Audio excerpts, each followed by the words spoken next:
আন্তর্জাতিক ক্রিকেটকে বছরের শুরুতে বিদায় বলে দিয়েছেন বাংলাদেশ তারকা ওপেনার তামিম ইকবাল। সাকিব আল হাসান অবসর নেননি, কিন্তু রাজনৈতিক কারণে দেশে ফিরতে পারছেন না তিনি।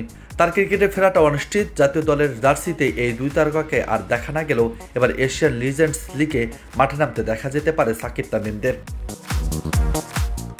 আগামী 10 মার্চ থেকে ভারতে শুরু হতে যাওয়া 5 দলে এ প্রতিযোগিতায় এশিয়ান স্টারের হয়ে খেলবেন সাকিব আল হাসান।